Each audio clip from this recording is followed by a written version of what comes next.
Anyway, yes, our first tester podcast, everybody. All right. It's so new, it doesn't even have a name yet. Yes. No need for a name. So I am Sea Monster, and you are COVID Chaser. COVID Chaser. Which I still have yet to ask you why you have that name. Because I love crows. And anything of the COVID family. So I have one tattooed on me. Oh, okay. But the problem is you presume that I know what a corvid is. So. Well, it's anything of the crow, raven, magpie, blue jay. It's like all that whole family. Right. See, I had no idea. Do I look like a bird man? Well, not really a bird man, but... like some Egyptian kind of god with a bird head. Too fat to fly. But loads of birds are chubby, and they don't look like they could fly, and then they can. So, anyway. So you're saying I shouldn't clip my wings yet, huh? No. Don't hope. Don't give up hope. It's this huge guy with little teeny tiny wings. I'm like, I can do it. He jumps off the cliff. All right. So that being said, so this is a really good introduction into NASA. Fat guys with wings. So on topic right here. Definitely. So we decided for the first one to really just jump right in head first to the mother of it all. Of course, NASA. And another conspiracies would begin. Yes. On probably, would you say it's like the first conspiracy? It probably started all conspiracies, because I don't really know what would have come before it, really. No. Or around the same time. Yeah, I don't know what necessarily very much stuff that people would still be speaking about today that would come from that. Yeah, but yeah, it's probably the oldest, most ranging, and as far as stuff like that, maybe something like Loch Ness or Bigfoot or something like that. But that's not so much conspiracy as in just a borderlines on myth. It's like, how do you actually distinguish between... There's cryptozoology, and then there's straight up conspiracies. So, not to say that those don't fit under conspiracy either. And also, I'm not trying to look cool with sunglasses. I'm having some eye issues, so I'm just going to sit here and look cool with my sunglasses. We forgive you. But I do look cool, don't I? Anyway.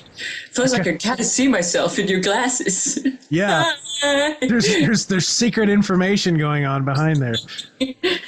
So, if you look really close in my glasses, there is alien body pictures. Yes, it's the only way to get it out. It does have a connection to what we're about to talk about, obviously. Not really. In fact, you might be able to read Marvel down here under, because I was reading about something Marvel. So, and I don't want to move anything right now because it'll mess everything up. So, there really isn't anything specific necessarily about NASA. Just an overall, because there's all these different avenues that can be gone down into about NASA. And really quickly, I do want to state that what we're trying to do here, sort of a mission statement, is not necessarily to say a bunch of facts, not necessarily to teach anybody anything. We're just trying to exercise our right to ask questions. Yes. And to keep a very open mind. Yeah, as there's too many things. I would like for this podcast to be just as much about the idea of what science is supposed to be. Science should never have laws. Science should have proven theories up to now that we've never disproven yet. Yeah. There shouldn't be any laws, because we could find out something that we believed for 100 years to be wrong tomorrow or longer. So everything could change, and we need to have that open science and or the idea of what reality is should not be a religion. Yes. We need to be able to switch it. So all that being said, when people think of NASA, I think a lot of the first things we think of is the moon, Apollo missions. What would you say is that the first thing that you think of when you think of NASA? Yeah, I mean, I think it's when they became distinguished, or most people knew they existed, really, isn't it? Like when things like the moon landings happening and it was all on TV, everybody's TV, that was when it became in everybody's face that they actually were doing something. Because I suppose they were doing a lot of testing up to that point, and there weren't humans involved like going to the moon at that point. So it was just like rockets doing stuff, and people didn't really think, oh, well, it's not going to affect us. And they don't realize how much it's actually going to have an impact on the future, I guess, when we actually travel outside of our Earth and see what's going on outside of it. Right. Just broadening our horizons that far really is a big deal. And I think it became more apparent when NASA brought it forward. So that was one big step, really, that they did. It was on everyone's television back in the day, too. It was a big deal. Very big deal. Now, as far as conspiracy is concerned, now we forgot to mention I am in close to Atlanta, Georgia, in the United States, and you're in Nottingham. Nottingham, UK. Okay, so British Isles. That was a lot of the point of us two people trying to do this, is to have two different sides, and try not to have a biased opinion one direction or the other, because things could be a lot different between your side and my side of the pond. Definitely.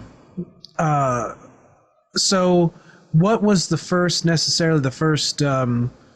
conspiracy thing, if you can remember, that you ever heard of or that you can think of, that coming from NASA? Because there must have been a point when NASA could necessarily do no wrong or was all legit, and then there must have been something that you were like, do you know what that is?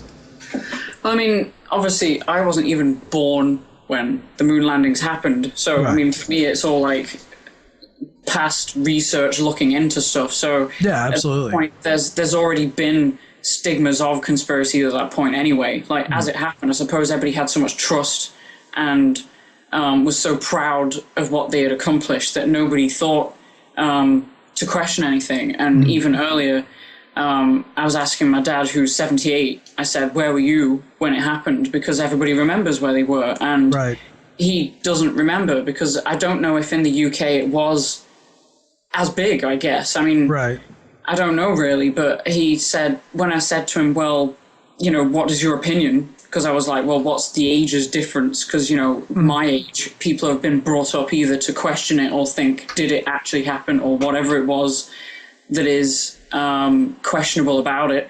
And he just goes, well, why would they fake something like that? There was too much money involved. There's just no possibility that they could ever. That's it for him. I've heard that a lot as well. Yeah. I think people just think it's unbelievable that they could stage something so huge. Well, that's interesting to say too, because that really plays into what we're willing to wrap our mind around as well. Definitely.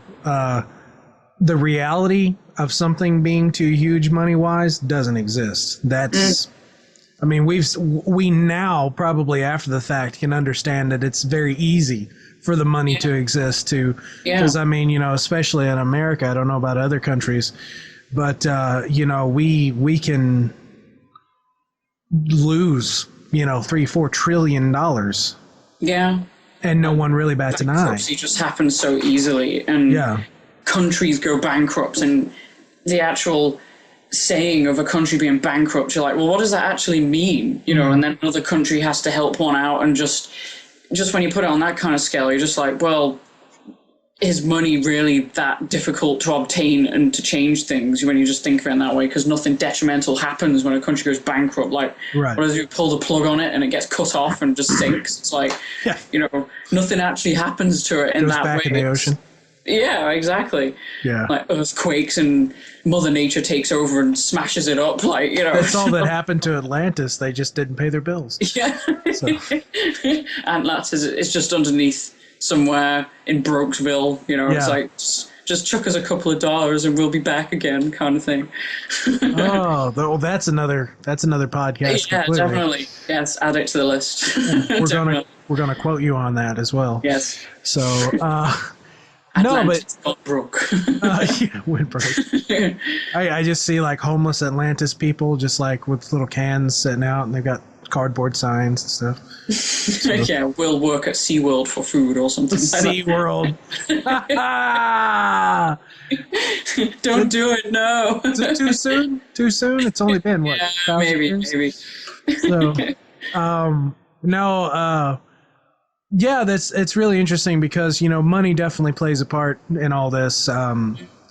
You know, and to understand some of that, which I don't want to go too far into, but, you know, that's to understand that at least the American money system isn't completely broken either. I mean, all of our money is completely debt.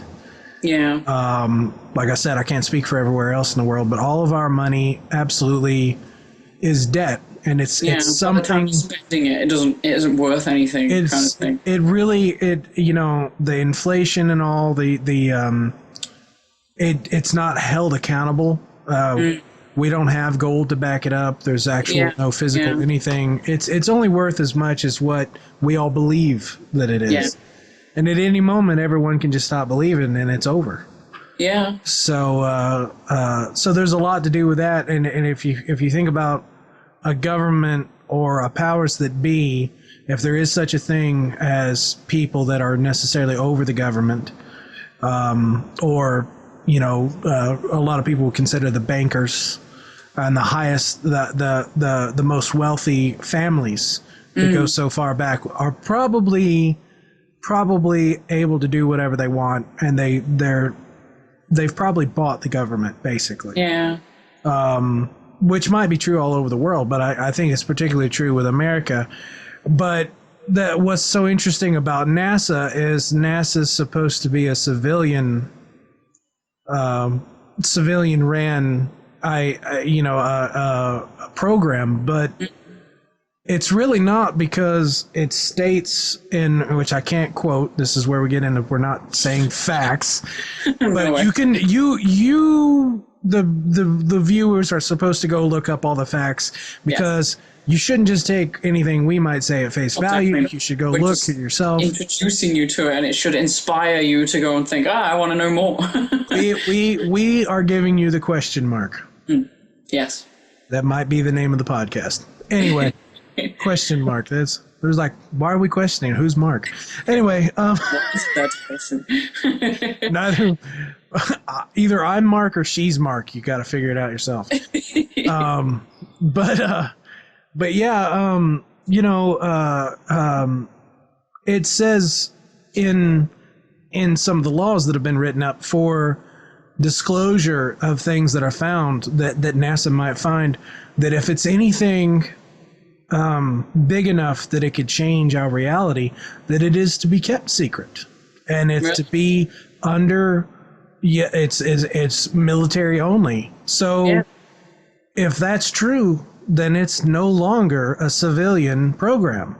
Yeah, it by definition is not a civilian program. And a guy that talks a lot about that, which you either love him or you hate him, is Richard C. Hoagland, which he's an American scientist that's I believe is really, he's the guy that's behind a lot of the Face on Mars stuff. And he really likes to deal with math and facts and actual, like, he doesn't chase UFOs. He chases hard factual evidence in the numbers, you know, he looks at all the photographs and stuff and tries to find things. So he was the one that really got me started into talking about the NASA not being a civilian thing. And really, if you go back, NASA's... I did grab a couple of facts. Play myself up here. Smack down some facts. Well, I mean, some of the dates can be relevant though, because NASA under the name that it is now, NASA, because originally it was NACA, as NACA. I didn't write anything down about that, but I think under the actual NASA is 1958. Yeah. So it's pretty old, but all things considered, you know, that's only, 10, 11 years before successfully landed on the moon. That's a pretty good program. Well, that is if you believe when actually landed on the moon. Yeah, I love the quotes. exactly. Since we landed on the moon, it's kind of like I'm wearing pants. Who's to know? It just cuts off right here. So I may not even have legs. But it's one of those days. But no, I digress though. You know, and if you look through the dates, you've got Roswell happening in 1947. Okay, the end of World War II was 1945. yeah, So you have these interesting sort of I stair don't think step. people realize they're that close together, though. Like Roswell seems a lot more recent than that. It's just very contemporary. Like it can be put into any time frame, I think, because it just seems very. I don't know. Like it could happen any time. It's sort of timeless. Yeah. And you know, there's a lot of things that a lot of people talk about with that too, because it's so close to the end of World War II, and there's so much secret Nazi technology that we know for a fact is being developed.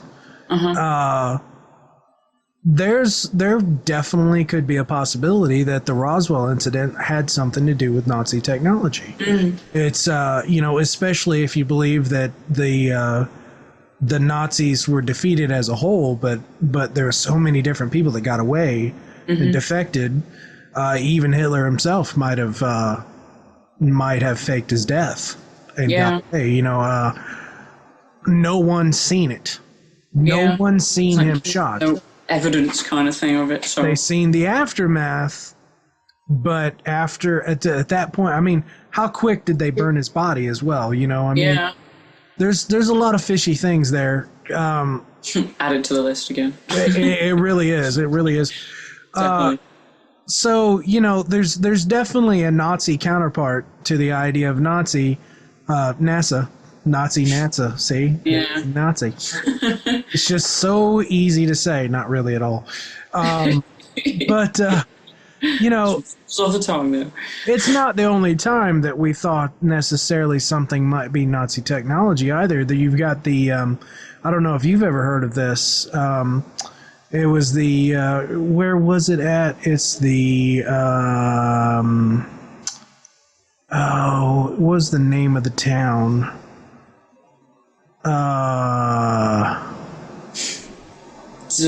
Kecksburg, Pennsylvania? I'm not It's where familiar with the name. it's where it's the acorn. The acorn that it originally was thought to be a comet, but everyone that was there seen it and said that it looked like an acorn. And they said it looked like it had hieroglyphics outside of it. And what a lot of researchers that have done a lot more time and effort in it than what I have, obviously, they believe it might have. Right now, obviously. Yeah, they believe that it might have been part of the Nazi Bell project. I definitely haven't heard that. No. Yeah, have you heard of the Bell project, Nazi Bell? No, I don't think I have either. So. Well, you fail. You just failed the course. You got to do it. No, the conspiracy course. That'll be another $2,000. No. Wait a minute, you didn't pay me the first time. This sounds very much like Scientology right now. Any second, Tom Cruise is going to come in. Jumping around, all excited. Woohoo! Highway to the danger zone. No. Danger zone. I've got glasses. Yeah. You could be in a plane right now. It's just lavishly decorated. I might be. Like I said, you can't see my feet. I don't know how big that room is. It could be a capsule. Outside the window could be clouds passing by. I don't know. I'm actually in space right now. The sun sits out this window. So. Just get a really tacky earth and stick it on the window, you know, and just be like, it's the earth out there. Yeah. Really. Hey, if they can do it, I can too. Yes. So, get on to that in a minute. Definitely. So basically, to make a long story short, not all is what it seems with NASA. We don't believe, because even, you know, to go straight for the money shot, if you will, the Apollo missions, there's so many weird things about and around the Apollo missions. There had to have been something. They're not telling everything. I don't necessarily believe that we didn't go to the moon, but I don't believe what we saw was the actual going to the moon. I think what we saw was probably fabricated. I think it's just that they were trying really hard to be the first ones to do it. That's just in a nutshell, really. That they just knew that the Russians were on their tail and that they were succeeding in everything. And even in question time with anybody that was to do with NASA, somebody asked, like, so what are you doing to speed up the process? And like, oh, don't worry, we'll do it first. It was the prime thing that they wanted. It was just to be the first one. It doesn't even matter about if it was safe or anything. Right. You know, with how many times before that, how many rockets they had crash just over and over again, Apollo all the way up to 11. Absolutely.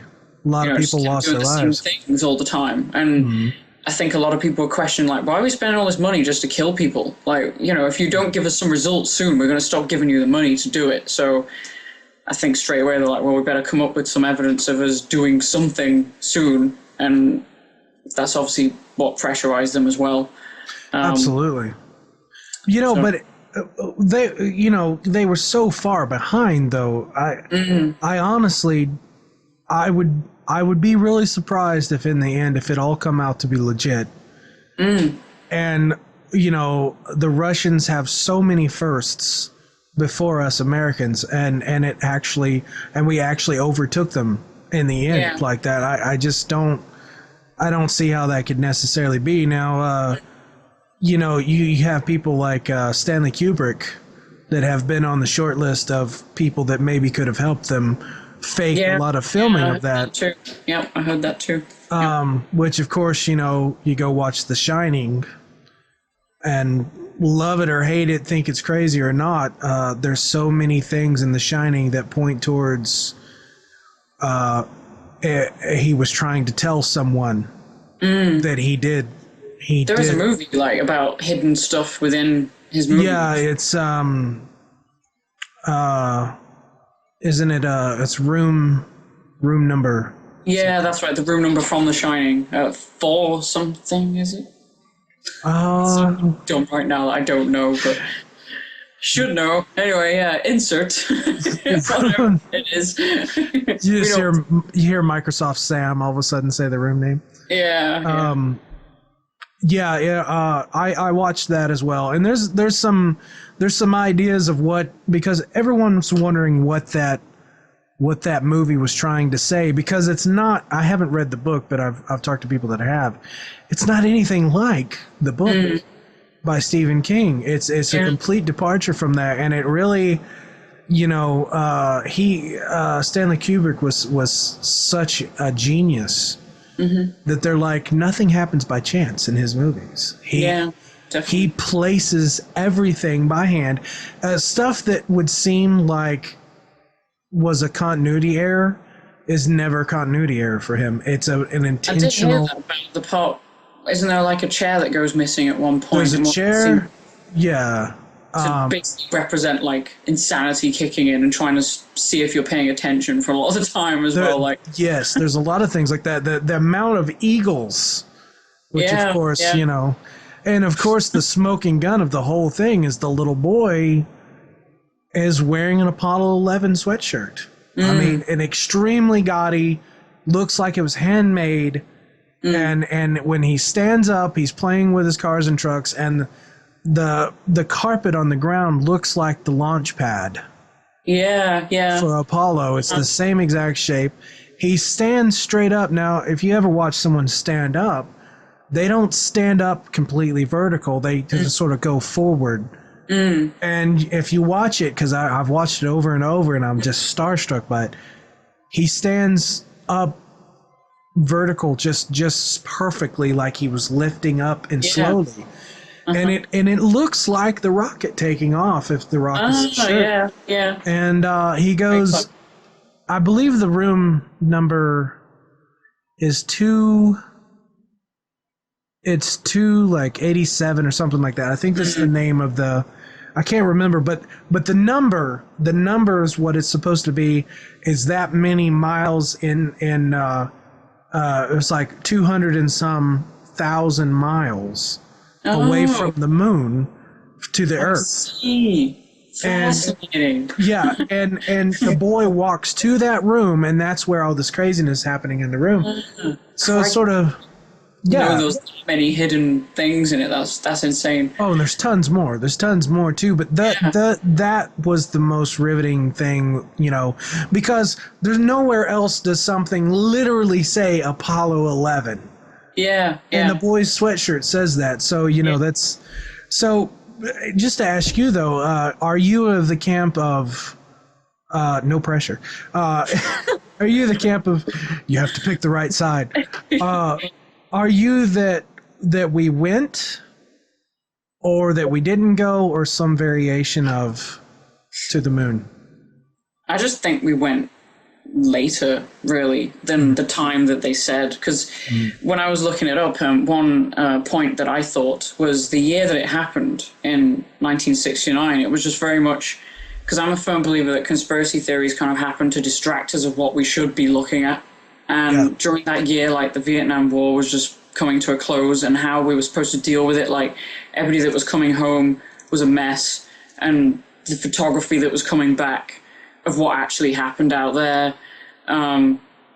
People should have been paying attention to that, but they were like, well, let's give them the moon landings and show them how proud to be American we should be, kind of thing. I just felt it was very well placed to overrun it, as well as obviously nobody had solved how Kennedy had died either.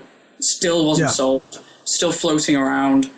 And again, it was like, well, if we give them something so big, like what could be bigger than this? Like the whole world will pay attention, not just America. It was like, if we do it, then everybody will be watching it and temporarily forget about it. I mean, I just think that about so many things in the media, when you get things on the front page of a newspaper, it's what we should be paying attention to. Whenever it's either celebrity-based or entertainment-based, I'm like if, blah, blah's got married, I'm like, well, what are you trying to cover up that something is actually happening that you think we should be interested in that?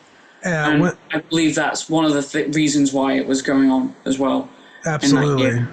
Absolutely. I think it was a perfect storm of we needed to be the first so everyone else had egg on their face. Yeah. And probably smoke and mirrors. Look at my left hand so you don't see what the right hand is doing. Definitely. Yep. And to this day, there's still a lot of that in American media and politics and such. I just think it's been a history that's repeated itself in so many, especially when war is involved, especially because it is very easy for us to actually bother to pay attention and find out what's really happening. But people just have the kind of buffer of like, oh, it's too upsetting or distressing. And then they don't go beyond that to actually find out why the war is happening, why people are going out there, and just see it as horrible.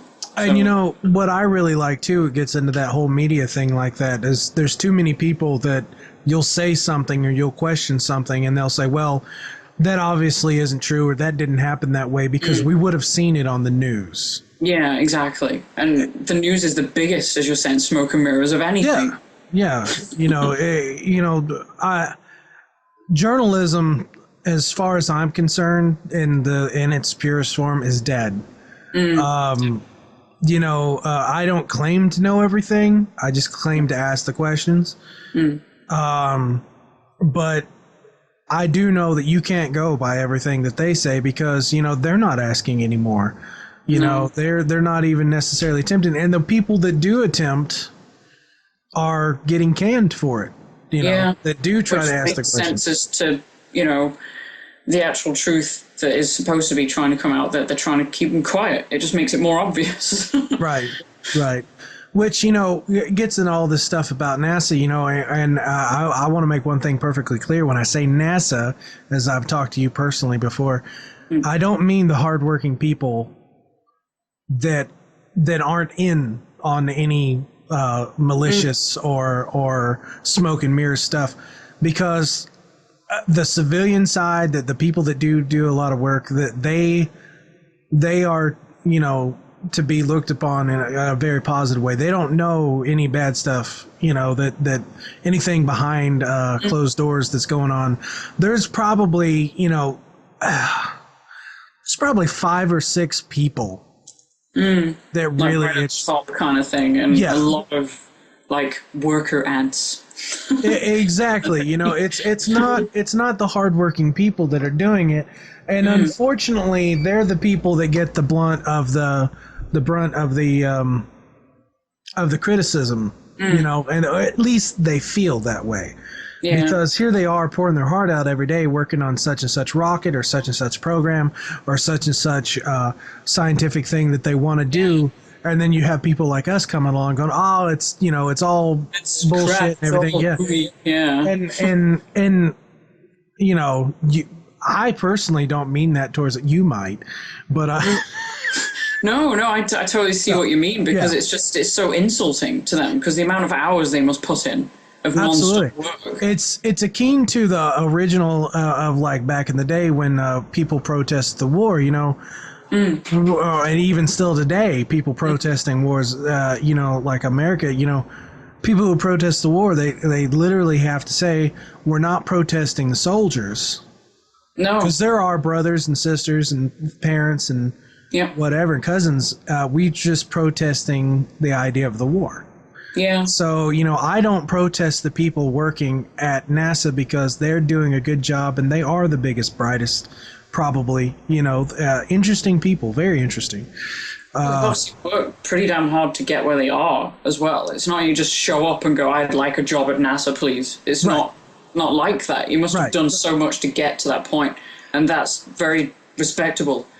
So, and that being said, is it not even that much more sad to speculate that there's probably a secret space program that has nothing to do with them? They believe that they're doing the cutting edge of what's going on, and they're probably not. And to sit and think, well, he's crazy, why would he say that, they're not the cutting edge? Clearly the cutting edge. If you ever think that there would ever be a civilian technology that is more advanced than a black budget military technology, you're crazy. Because they're not going to let something exist that they don't have 10 times better in their pocket. It's always been that way. If you question that, you can go back to declassified papers now. We've had things since the early 50s that could go Mach 5, 5 times the speed of sound, and people just, it's hard for them to wrap their head around, but it's the truth. So, what might we have? And I can't show you a bunch of evidence, but from what I hear and from what I gather over the hours and hours and hours and books I've read, is it looks to be that the United States Air Force actually has a space program, which would make sense. And supposedly we're way farther than what NASA's ever gotten. So, but that goes really far out. But to get back to the NASA thing and probably the Apollo 11 missions, a lot of these astronauts, because we haven't never talked about the astronauts yet. I was just going to say, actually, as we were saying about the people that work at NASA, I mean, the real people really that were in the spotlight was the 4 astronauts that went on Apollo 11.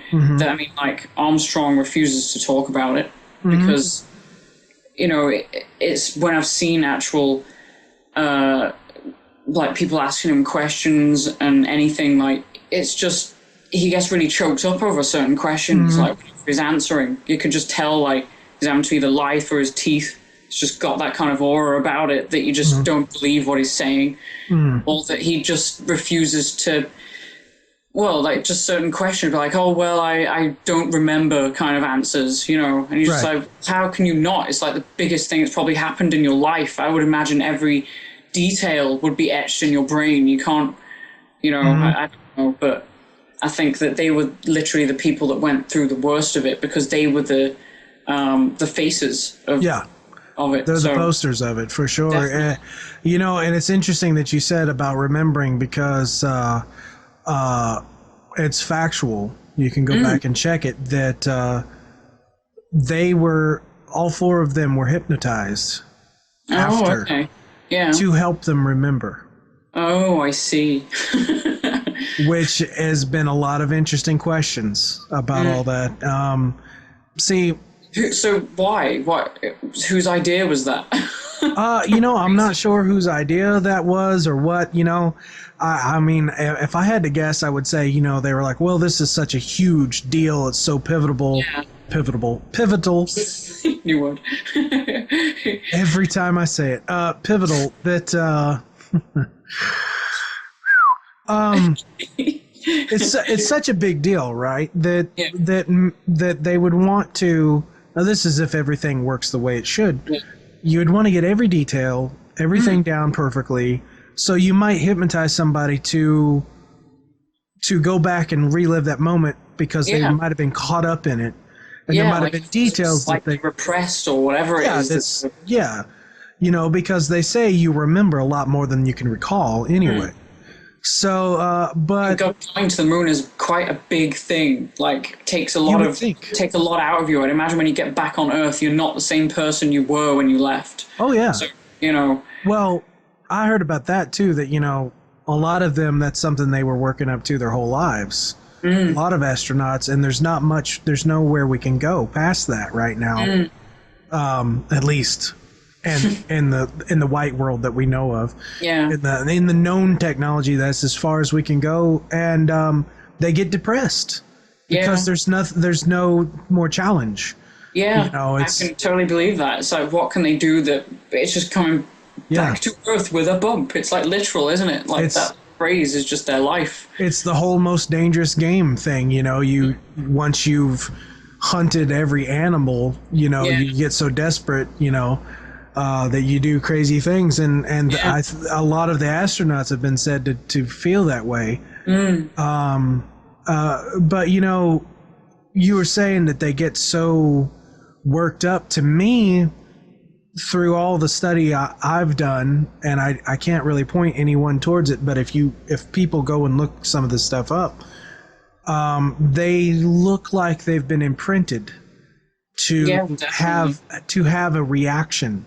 I was going to say, like, when I was watching earlier, like, certain interviews, like, when they were answering, it's like they were told to say certain buzzwords, like, they kept saying the same things as answers to stuff, and it totally was believable that would be what has happened, because it doesn't sound like them talking. It's almost as if they couldn't say anything different even if they wanted to. Yeah. They literally, and I've heard of a lot of people that have talked to them off the record, off of camera, and they're like, "Can you tell me what it felt like? Tell me what you could smell. What could you taste? You know, because granted, they wouldn't be smelling or tasting the moon, but you know, you'd have. I'm sure that there's a smell in the suit, you know, and there's a feel of what the ground must feel like under your boot. And you know, a lot of that stuff they've said they remember. Yeah. But they're actually kind of making that up as they go because they know they should remember it. Yeah. But they really don't. A lot of many details. It's just all gray. I mean, one question I did see that someone asked Armstrong was the fact that you couldn't see stars in the photographs. Yeah, that's a big one. And somebody said, what was it like? Because people were trying to defend that by saying, well, the camera wasn't set to pick up light that far away. Obviously, because the sun was so bright that the ISO was set so that it would just pick the light that was close. Yeah. And he was like, I don't recall. How can you not recall seeing the stars from that far? There would be no... How, like on Earth, you get the light pollution, the smog, whatever it would be, clouds in the way, anything in the way of us seeing the stars. Like when you go to, say, a forest somewhere and there's no light pollution, no towns, you can see the stars perfectly. Absolutely. So imagine if you're on the moon where there is nothing for thousands of miles, you must be able to see them clear as day up there. And how he could not have been like, oh, it was breathtaking. It was the most amazing thing I've ever seen. But yeah, I don't recall as an answer, which is why I'm saying, like you're saying, it's an imprinted answer. Absolutely. Technically speaking, the stars from the moon, albeit problems with photography, but to the human eye, would be brighter than anywhere you could ever have seen it on Earth, because there's no atmosphere. Absolutely. And apparently they twinkle from here because of pollution within our atmosphere causes just the ozone itself can do it. Yeah, but out there, there's no ozone on the moon. There's nothing. Yeah. So. Yeah. Yeah, it would absolutely be it'd be incredible, There's all kinds of little things, people tend to go on about stuff I think that's sort of irrelevant. A lot of people go on about, supposedly the flag blowing in the wind and all, and to me, I was going to go through like different points that I'd come across that were the most obvious ones that people seem to pick up, and the waving flag was the first thing people seem to say. So, what's your opinion on that? Obviously, well, to me, for the flag, because the flag was actually, I want to say, I don't know if it was aluminum. I know it was not actually cloth. It was a thin sheet of metal made to look like cloth. Oh, okay. In a paused blowing manner. Yeah. And the swing back and forth, I do believe could easily be because of the whole thing swings. It doesn't flap. The whole thing just waves back and forth like this, but they had to twist the pole. Yeah. Just to get it in there. So I can understand that. I'll give them that, but other things, I'm one of the people that's like, there's Van Allen belts around the Earth, which is these, belts of radiation. And right now we can't get close to them without, and that's low Earth orbit. We can't get close to them without them getting the little stars in their retinas of their eyes because it's the radiation. A huge point, yeah, definitely. And they didn't even have the least bit of radiation sickness whatsoever. And how many? I want to say there was like 400 miles. You can't quote me on that, but if I remember right, there's like 400 miles of radiation belt they would have had to gone through. Yep. And a lot of people might go, oh well, I'm sure that they had radiation shielding. They would have had to have like a foot of lead. Yeah, well, that's another thing that the thickness of the suits that has been brought up a lot, and the pressure that was inside them. I was only watching something earlier that was about the PSI that was actually inside of the suit, and how some photographs it's ballooned up and some it's not, and it's like they were supposed to be able to grab something really small as an inch, but the actual thickness of the gloves seemed impossible to be able to do that. There's a lot of things that come up that just seems, as you're saying, like if to get the amount of protection they would need to go through radiation, absolutely, it would have to be hugely thicker than what it was. And to say that, you have to remember, again, there's no atmosphere whatsoever on the moon. You are out in the sunlight. Yep. It's 200 degrees, 250 degrees, I think, in the sun, 250 below in the shadow.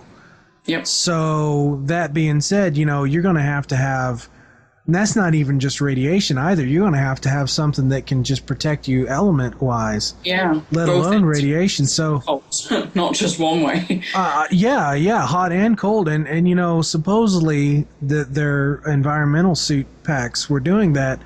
Except there was no steam, there was no anything. A lot of professionals now say that if we were to build that now, you would expect the heat, because they were in the sun the whole time. Yeah. You'd expect, letting off the heat, you would have steam coming out of, and it's not there. It just doesn't happen. And there's a lot of discrepancies in that. And you take a lot of photos. Most of us do. How many times, this is sort of a loaded question, how many times have you had a roll of film, back when it was rolls of film or something equivalent, or even on your digital camera, where you get like 1 out of 10 pictures are great, the rest of them are like photobombed, blurry, Yeah, yeah. Not exactly what you wanted. You know, it's normal. You Yeah, know, totally. you have at least a few pictures that aren't correct. None of the photographs, they've never ever showed a single photograph from the moon landings that was a flub. That was a bad photograph. Every single photograph was usable, was perfect lighting. I was just going to say about the lighting. Lighting is a huge issue. About the sun, that so many people bring up the fact of there's too many directions on the shadows, and it just... You know, I think if that was the only thing about it, I could probably look over it, because you get some weird effects with that even on Earth. But what you don't get is they have shortening of shadows when they walk in certain directions. Yeah, yeah. And you only get that spots of it pointing in a certain direction. When you're getting close or far away from the light source. And good luck close to the sun. I don't think they could have walked close enough to the sun, which was the only light source. So they brought no lights to the moon. So, you know, there's type of shade as well. Like, it would have been way blacker if they were actually in a shade of it looked like there was fill light casting a shadow. Yeah, like there was extra light that was coming from somewhere else, because as you're saying, they're too perfect. Like, they're stood tinkering with things on the ship or whatever. You can still see exactly what they're doing. They're not like, they don't walk from the light into a shadow and then disappear into the shadow. It's like you can still see everything they're doing. Right. So, yeah. I would just like to see one messed up photograph, you know, and they don't exist. Yeah. They have them numbered from the very start to the very end of all of them.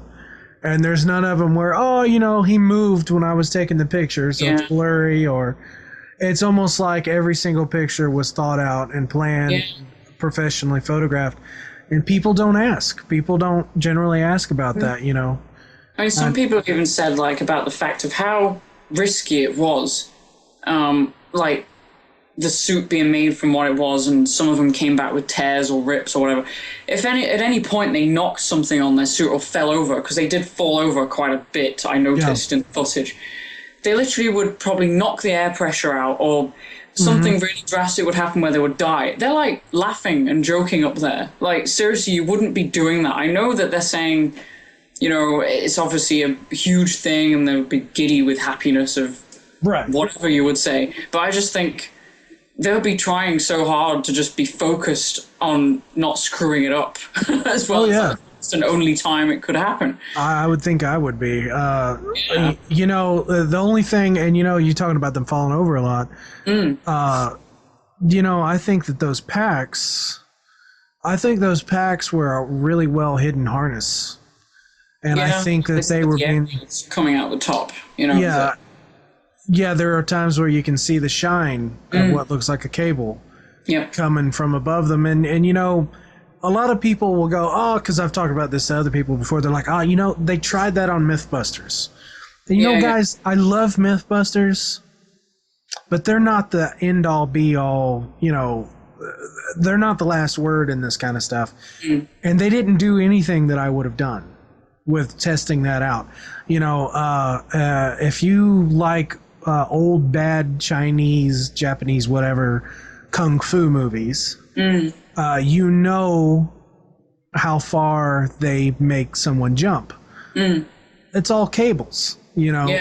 They have timed cables. They'll jump, make someone weigh a lot less, and they can go a lot farther, and it, you know, supposedly looks cool and all this.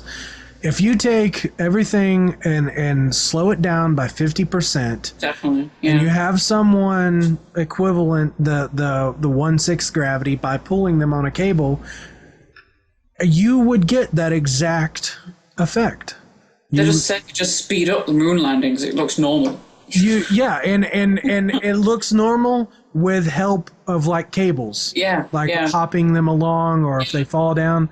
Plus, I see footage. I think it was from it was like 15 or 17 or one of them later ones after 11. Yeah, I was going to say about that. That's doing exactly the same things, but they're jumping so much higher. And it's different. It's different. Yeah. Have you seen the ones where they'll fall, or they flub on their feet, and they almost go straight up before they stand up. They're being pulled. They're being pulled by a cable. Like they fall over on their knees and like they're on their hands and knees, and it's not a physical way that would be able to get up again. Exactly. Yeah, they just flip up like this. Yeah. And they kind of go whoop. Said the packs would be so heavy that you would probably fall that way. There's no way to be able to fall forward because the weight of it would pull you around. Even in 1/6 gravity. Absolutely. Yeah. Absolutely. And they would have to be that heavy too, because presumably they'd have to have enough technology to keep them alive in this. I mean, it doesn't seem harsh, but technically that would be the harshest place a human being has ever stepped foot. Because I don't think, now you can get somewhere probably in our world somewhere where it's 250 below by some means, and I'm sure you can get to where it's 250 plus. Yeah. But can you get in a place where within 1 inch they're both there? Yeah, exactly, in the same place. Yeah. The moon would be the most inhospitable place to be. Yeah. And it just doesn't line up with all the stuff they did, you know. So you say that they probably went after this, though, like. Yeah, well, it's just because I've seen color footage that's beyond that just looks so much more convincing to me. Like, comparing it just seems more together, and there's way more planning because they know there's actual people going to be involved going somewhere where they could die. Like, it just seems too much like with the 11 mission that is way too rushed and lack of caring about humans. You know, it's okay to do that animals, I guess, you know, but in my opinion, no, it's not. But still, you know, to test beforehand. But comparatively speaking, I guess. Yeah, exactly. But, you know, for them to just be like, well, yeah, everything's ready, let's just go ahead and do it. It just seemed way too rushed in comparison. Absolutely. So, there's apparently even been released footage, which I was listening to earlier, whether or not it's real, whatever, of like calls between the ship and the NASA headquarters saying like to talk about certain things. Yeah, like, where they said talk. Yeah, to actually prompt them to speak about things and to make it so convincing that they're there now and we're talking to them about the stuff. It's like, right. You know, I don't know how that stuff comes out, though. That's what makes me kind of suspicious. It's like, surely NASA would be totally clamped down on that, which would either suggest that somebody within those people wants it to be found out and they've somehow snuck it out, which makes you think, you know, who is that's had the knowledge to want to bring it out for the people. But yeah. Could very well be. I believe the footage you're talking about, though. If I want, you can't quote me on this either. In fact, never quote me on anything. Just to be safe. Yeah. I believe the canister of that film was labeled wrong. That's right. Yeah, and it was accidentally sent to somebody. Which talk about the biggest faux pas ever. It's like, geez. Well, that's just laziness. They didn't want to check it. Yeah. Is it the same one that's got the film footage of the Earth that's through a window and the way that they actually filmed it with the shadow and they're like actually walking over in front of the camera, getting in the way? It's just the transparency over the window. Yeah. Yeah, because the window is round, so it's easy to take a picture, a transparency of blue clouds, blue and clouds to where it looks like Earth, and just put it on it, and then shut off all the lights in the module. Yeah. And then it looks like the Earth out in space, but it's totally not at all. It's they said the camera was up in the window, but the camera was actually on the other side of the module. Yeah, that's right. So and you know this and believe it or not, that footage is not in question. That is obviously actual footage. There's that same reel has the astronauts in it. You know, you could fake a lot of stuff, but you're not going to fake them from 1969.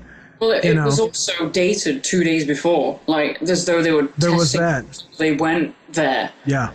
And like they'd already have the footage already made for inserting it at a different time. People are speculating that when that they actually went up, but they were in low Earth orbit, and they went around and they had some technology that they placed on the moon, and they were bouncing the radio signals back off of that so that people could listen to them coming from the moon. I was just going to say that some people that said, yeah, you're saying that it's fake, the debunkers of it being fake were saying, well, how would they fake ham radio? Yeah. Because a lot of people listened to it on radio that wasn't transmissible stuff, airways. Right. As you're saying, if they were trying to do it so that it would fool people enough to actually believe it in that sense, and that would make sense, yeah. You know, interesting. You might. I don't know how you could find it. I think it was the secret NASA transmissions. That's how you could find it. But even there was the feed from NASA. They couldn't get a direct feed from, like the news companies couldn't get a direct feed from NASA, so they had to video a screen. Yeah, and also they had the film be black and white when they had a high-end color camera, and they didn't use it. But what I was originally saying though was in Australia, I think there was a parallel feed that went to Australia as a backup, and they were actually getting something on their televisions that was slightly different than ours. And one lady even saw a Coke bottle. Yeah. And she was like, "Did you see that?" And her friends saw it as well. Yeah. And she invited everybody that didn't see it because they were going to replay it the next morning. And it was gone the next morning. It wasn't in the footage. So they either had more than one take of things that they could cut back to and get rid of it, or something, because I doubt they threw it in their Mac and edited it, you know. In the subject of editing things out afterwards, like on the photographs, there's the rock that had the letter C on it. The letter C? Was like a paper mache rock that was obviously... And then, you know, when the photos came out later, the C wasn't there anymore. They've airbrushed a lot of stuff out. Yeah. You get a lot of early stuff that doesn't have the airbrushing on it. I mean, everybody talked about the crosshairs. Everybody. Oh, gosh, that was horrible. It's overlapping. How come? And they're like, well, it's a white background with a harsh black line. It's trick of the eyes. It's, oh, for goodness sake. Yeah, and finally, I think they finally said that sometimes they put together more than one photograph to give a better... And that's how they're saying that the crosshairs. But, you know, it's just... You know, it's all or nothing, you know. Do you Photoshop it or not? You know, if you're going to Photoshop some of it, you could potentially Photoshop all of it. Yeah, so why stop at just doing 10% of it and just make it, neaten it up, if that's what it's... And they conveniently lost the footage for like 30 years. Yeah. And just recently found it again. Oh, look what we found. Oh, really? Oh, we're going to remaster it. Yeah, put it on Blu-ray. and the funny thing is, you know, they've had all this time to expunge anything interesting. Yeah. If it was actual footage. By pixel if they needed to. Yeah. Yeah. You know, because if it's anything like other stuff, conspiracy stuff with our government, they interlace things that are real into the things that are fake. That way you're always guessing. Yeah. You know, it's they kind of do a Jack Sparrow with it.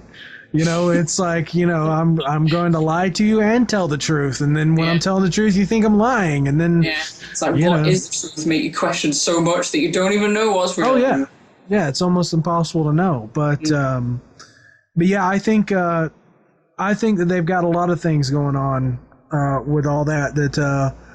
You know, and the craziest, I say craziest, it's relative. The craziest thing I think, just personally, that's still possible is I've heard a lot of people say that they've spoke to them personally and that they really did go, but they knew when they were there that they weren't welcome, and there was actually It's a misnomer for people to say the dark side of the moon, because there is no dark side of the moon. There's the other side of the moon is that we don't see, but it's not dark. It gets light as well. But it's in synchronous orbit, so we never see that side from Earth.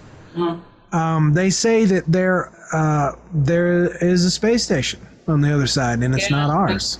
Apparently claiming that, there has been photographs of things that are on those other parts. They try and say, well, that's when we went up there and left things behind. Yeah. Now, actually, that gets in another good question. If there is stuff on the moon and stuff, is it possible that maybe that might have been a past civilization of us? Maybe the whole alien UFO side and everything is us, a past civilization. We could easily have amnesia. Yeah. Sure, start hypnotizing. Yeah. Well, bit of those thought processes. Well, everyone tends to think, Stone Age, we go up, medieval times, and then go on up, and it's just this perfect, we could have went like this. Yeah. There's catastrophes that can happen and stuff. What if, people talking about Atlantis and all this, what if we were a spacefaring race back then? What if that was us? And that's when you get into the breakaway civilization idea, which I think, if it's true at all about the whole Nazi stuff, that's the speculation that the Nazis have went to the moon. They've put the base on the moon. In fact, they made the movie about that. I was going to say, Iron Sky. Like yeah. Which, you know what? Let me tell you something. And this is, I'm putting this on the record for us as well. In history, how many people that spoke truth that wasn't popular? How many times did they do that under the guise of fiction or satire?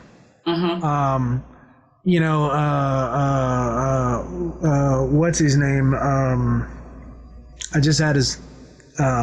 He was in Bill and Ted. He was the Keanu Reeves. No, the older guy, the comedian. What's his name? Carl. Oh God, we're so bad with names this evening. It wasn't Carl. It was. I was going to say Winters, but that's Alex Winters. It's the other guy. Oh my God, he's like awesome. He's like the best guy ever. He has such. Yeah, amazing... he just died a year or two ago. Yeah. Shock comedian. Yes. Spoke much on politics. It'll come to us, but he I believe is one of those people that work that way. He said his political points. He said his ideas about humanity, and he disguised it in a nice wrapping ball of comedy. And it wasn't. He was very serious about a lot of that stuff. So that being said, okay, people do this so they don't get in trouble.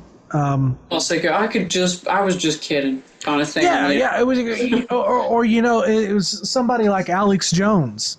I think Alex Jones makes himself sometimes look like an idiot, so that no one can pin him down. Yeah. If 90% of what he says is correct and the other 10% is completely bonkers, he's safe. Yeah. He's safe, because obviously, when somebody comes out, somebody like Michio Kaku or somebody like that starts coming out with these crazy ideas, and he's saying them completely realistic, and he's so credible and all, that's somebody I think that gets taken out. I think they'll die mysteriously or whatever. Definitely. That being said, I think you'll go on the record as well. We both wear aluminum foil hats at night. Yep. So that I've only taken them off temporarily. Yeah. So the UFOs don't get us. Yes. We are both on heavy medication for psychosis. Yep. So whatever we say, you can't take seriously. Yep, exactly. Every day when we get up, you have to spoonful of meds down your throat so that we don't go spreading our wacky crazy NASA ideas. Because evidently it's wacky to question things. Yes, exactly. Which obviously, as I was saying, like the older generation, like my parents, they're just totally. They were the age range during that time that has just been taught to don't question it, and everybody that's coming out now is the opposite, because they're just. I'm not going to say it's rebellion, because it's not, because there's still parts of the younger generation that are just stupid still, that don't. That's harsh. Stupid's the wrong word. They don't question things. They're just ignorant. Okay with it. Yes, yeah. Blissfully ignorant. They're just okay with things being the way they are. Yeah. But the older generation, they're all like that. It's, unless you actually kind of come up with hard evidence, I guess, that would probably have to come from them, not us. Like, unless NASA came out and said, we have to tell the truth now, then, and if it was on the news, then they would believe it. Oh, yeah. Obviously. The older generations are very news-oriented. Well, because when we were younger, it was dependable. Yeah, well, that's where it comes from. They definitely come from that, and so you really can't blame them, I guess. But you're right. The older generation. Of course, there was a sense of patriotism as well. Yeah. Why would my country do that to me? Kind of thing. Like. Yeah. And now we just have embarrassing. Our presidents and officials are just embarrassing. Yeah. So the patriotism I don't think is really there, but somehow that's been replaced with reality shows and instant gratitude from technology as well, which I think is actually causing a really big problem for all this kind of stuff, because that's just like this podcast. I want this to be just as much about science and the connection to people and learning and asking questions and what science is with that to our that has to do with our social structures, that has to do with our technology and instant gratification. I think the whole instant gratification on all this has really stopped a lot of people from people, for one thing, people won't dig for anything anymore. Which is odd, because they've made Google so easy to do things. That's the thing. It's like they try and, well, in an age of Twitter, where everything is just like short, sweet. If you can't fit it into a certain amount of characters, then it's not worth saying type of situation. Then the hashtag has changed the world. You can just put everything under that and then search for it under that. Which you and I can vouch. The first time I tried to speak to you, it was horrible, because I couldn't. I was like 370,000 characters over. Yeah. Well, as I said, when Twitter first started, it actually stopped you typing when you got up to that point, so you could go, okay, doesn't matter. But now you're just like not looking at the screen, like yes, this is what I want to say, and then you're like, oh, okay, there's no point in that. Delete. Can't even fit it in there. It says negative 1,027. Yeah, exactly. Twitter is not made for you and I. There's no point in Twitter even being that way anymore, because people don't use it on old style texting phones anyway now. No. So, and that was the 140 limit was the old text messages. Yeah. So there actually is no reason for it to be that way now. But yeah, I would rather long form an actual email. And usually when before you get to know someone, because we've gotten pretty short now, hey, da da da da da. But when you first talk, it's almost dear so and so, and then you indent sincerely to whoever it may concern. Go screw yourself, stuff like that. Especially if it's a complaint letter. Yes. But the sense of gratification, these people don't go and look. Now, all that being said, have you noticed how some people get very defensive? Like, I have friends that I've talked to about, say, like the NASA stuff and the actually it's come up more than once, the whole moon landings, and I'm just really ending every sentence in a question mark. I'm like, well, did they really do this? Where's the evidence? What about this? What about that? And have you noticed some people get really angry? Yeah, I mean, for me, obviously, because I'm British, I think it's only American friends that I have, really, to be honest, because I suppose over here people just be like, well, if it was, then, although it's so silly to think it's nothing to do with us because America's so big, it really is. But I just was going to say more in the present with the 9/11 side of things, that even more so with that, because it involves so many people. I mean, moon landings was like 4 astronauts going to the moon. Yeah. But yet 9/11 was thousands of people dying and families involved with that. And whenever you start questioning that and go, well, was that planned? Was that? And then people can be like, how can you say that? So many people died. And you're like, yeah, but, you know, if you bothered, which is why I was saying the same thing happens with war, that people are just like, it's so drastic, it's so terrible. I'm not going to look past that. The photographs are awful, the bloodshed, people dying, the body count so high.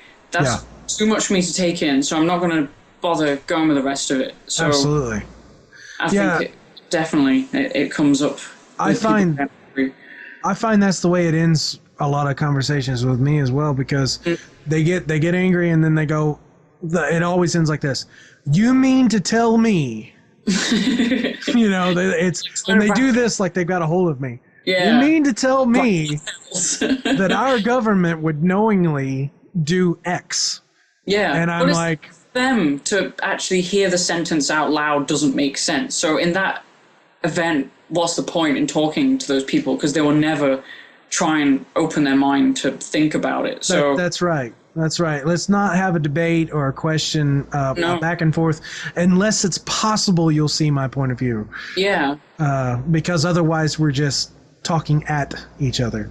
Yeah. So that's true, you know, and it's so sad too, because some of the people that I know are really, really smart, and I've just ran into so many different people like that, you know, I think most of my friends now at least will go down that road with me a little bit, but you know, and I have no problem making fun of myself, you know, being a tinfoil hat wearing kind of guy.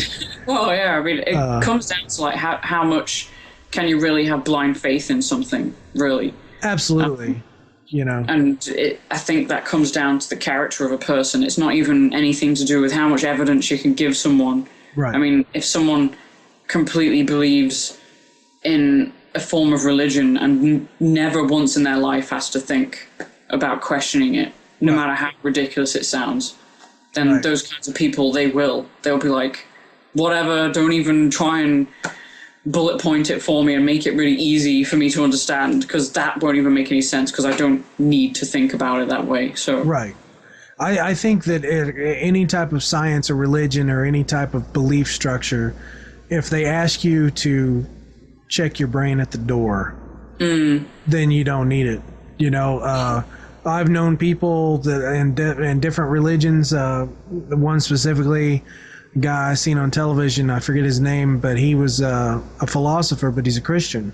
And they asked him, you know, I know, that's why I had to watch. I was like, okay, this is sort of an oxymoron with some things. Yeah. And they said, you know, you do all this great work, you know, but it's not typical to come from someone to believe themselves as a Christian.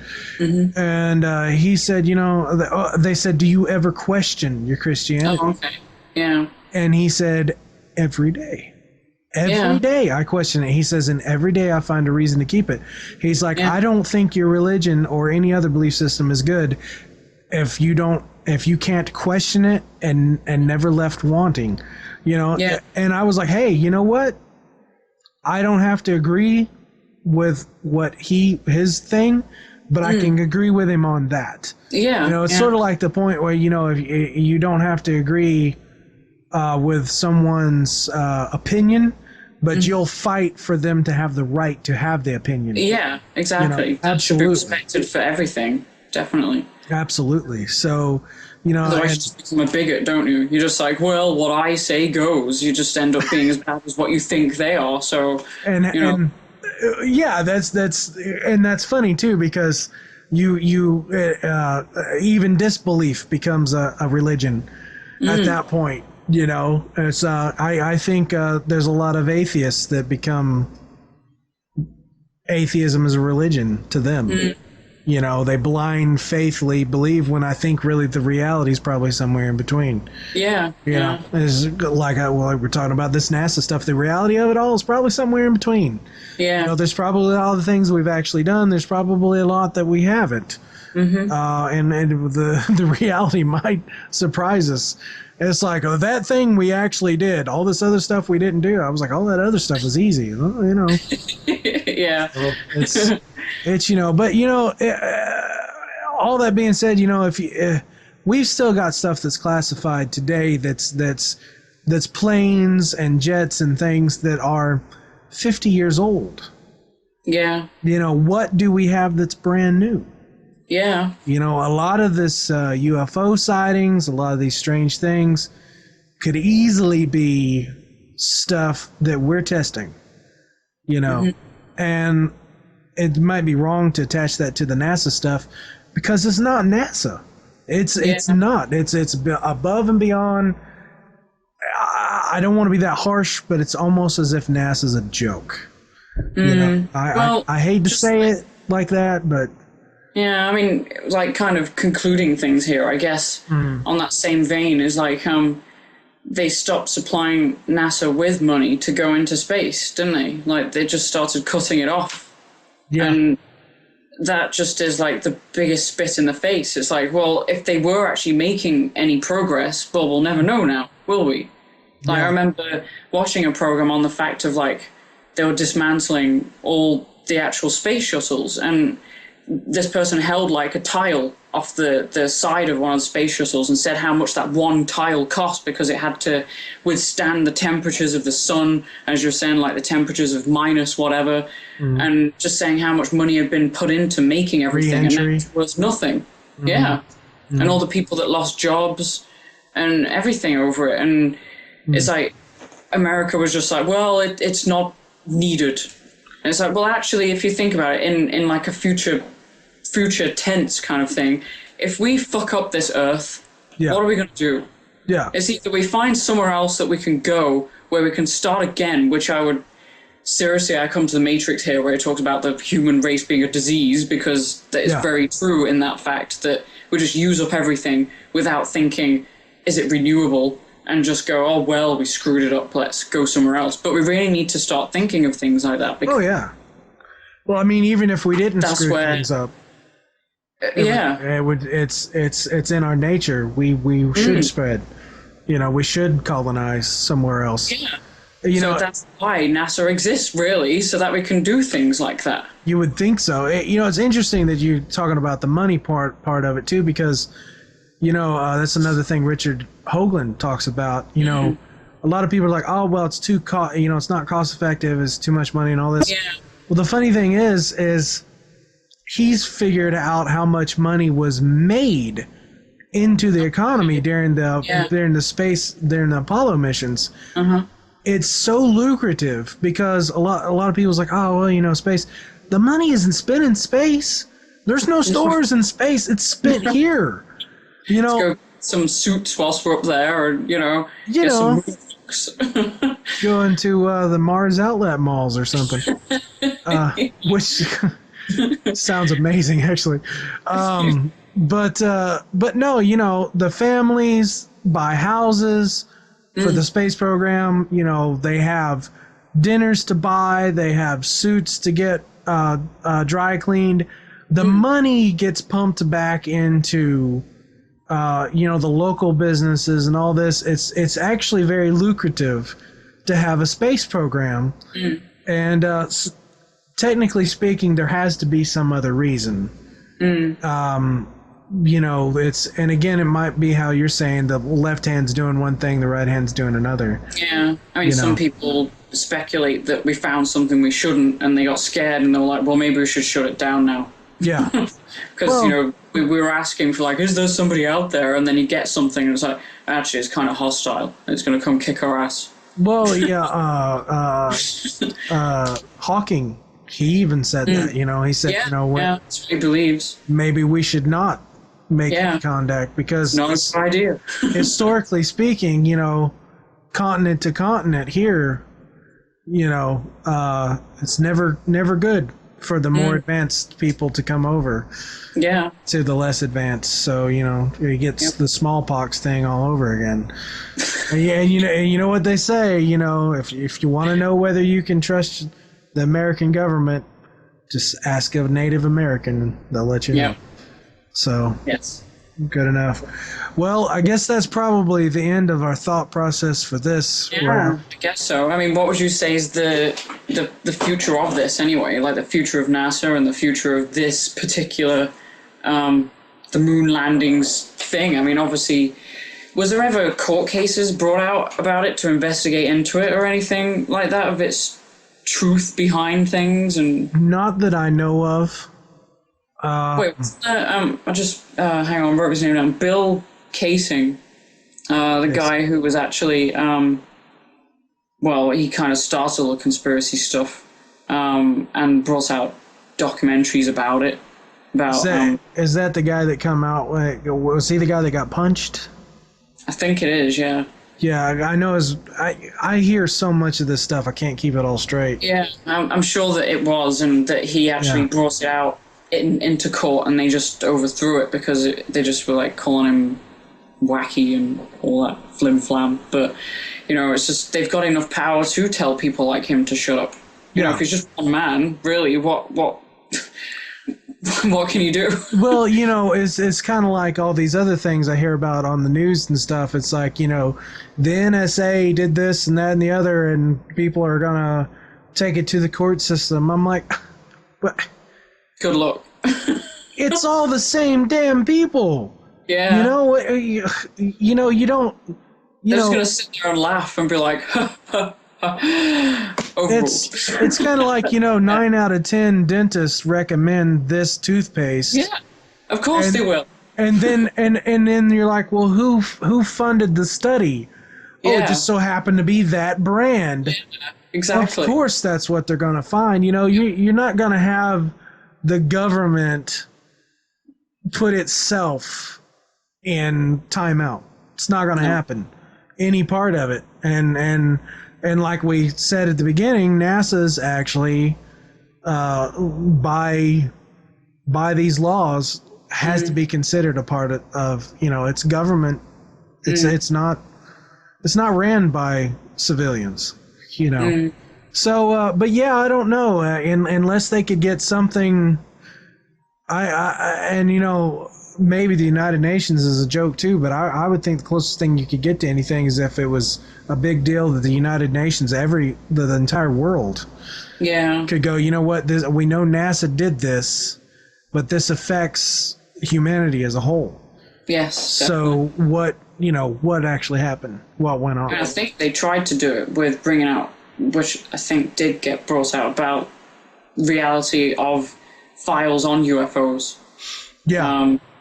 It's the same kind of thing. Like, it's like, well, it's in the public's best interest to know, and then they're fighting against that, saying, well, if we did tell them, then there'd be mass panic worrying about it, so we have to keep it away. So is that the same thing that they say, well, if we did say to them after all these years it actually was faked, then what would happen to humanity if the one thing that actually brought everybody together actually didn't happen? And yeah, definitely. And it's a rabbit hole too. It's how far do you want to go? It's Alice in Wonderland, because also as time goes by, we get better tools to be able to try to figure out what's true. But as time goes by, they get better tools at faking it. Yeah. So when does it end? Somebody's going to have to mess up somewhere. It's going to take something like what happened with the NSA, where somebody sacrificed themselves in a big way. Yeah. And it went everywhere all at once, because if you come out on one news show or one video on YouTube, or you're going to have to blanket everything all at the same time. It's going to have to be not questionable at all. For it to happen. I just don't think it's going to happen.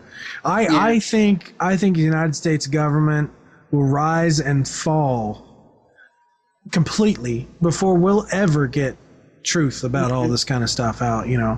But we might be able to come to conclusions, everybody on their own, if you go and look stuff up, there's so many things they're not hiding either. They don't have to, because people won't look. If you go and look, you literally go, whoa, if you get with some of these researchers that have done all the time and the effort, and then you go, they've already laid it all out. Then you just have to go and look and back up what they've said, but they point you to where to go to see it. And, there's a lot of stuff that NASA just puts up that's not, photoshopped or anything. You just have to look at it. It's not you actually being prepared to want to know it as well. Like the way people are today, as we were saying, the instant gratification stuff, is like you really have to be in the right mind frame to just have to take it all in. And I think that's something they depend on, that people aren't going to bother. So we've got that as our defense. But we have to fight against that, everybody. That's why we're saying question is the biggest thing. Go and find out. Don't take it at face value. Some of these ideas may be crazy. A lot of it may be kooky, and maybe some of it is. Some of it may be complete BS. But, even if 1% of it isn't, that's enough to say, definitely. Wow, because there is so much crazy. Yep. So definitely, I got a feeling like NASA may come up in other stuff. Like I said, we just, this is what is it? Bird shot through shotgun. This is just, we just scatter shot this. Yes. Because there's a starting point of like, what is the first thing that comes to mind type of thing, and something that have so much that you can talk about as well. Any one of the points we've talked about could be a 3-hour. Oh, definitely. Or more. It could we don't want to blow you over that yet. Yeah. Give us time. Exactly. So, and at least we didn't go on for an hour about sandwiches. So maybe another one. Maybe there's sandwich conspiracies somehow. Wow. We'll find out. I don't think my brain was prepared for that. I just NASA, and I saw NASA has like a lunchroom, and then like is bread real? Are the fillings real? It could go on forever there. Well, they conspiracy. They just finally, did you see? They just cooked the first hamburger that was grown meat. Yes, I did. Meat. Yep. And people were like, "No, it's not good," and they had to dye it because it came out white, and they're like, "No."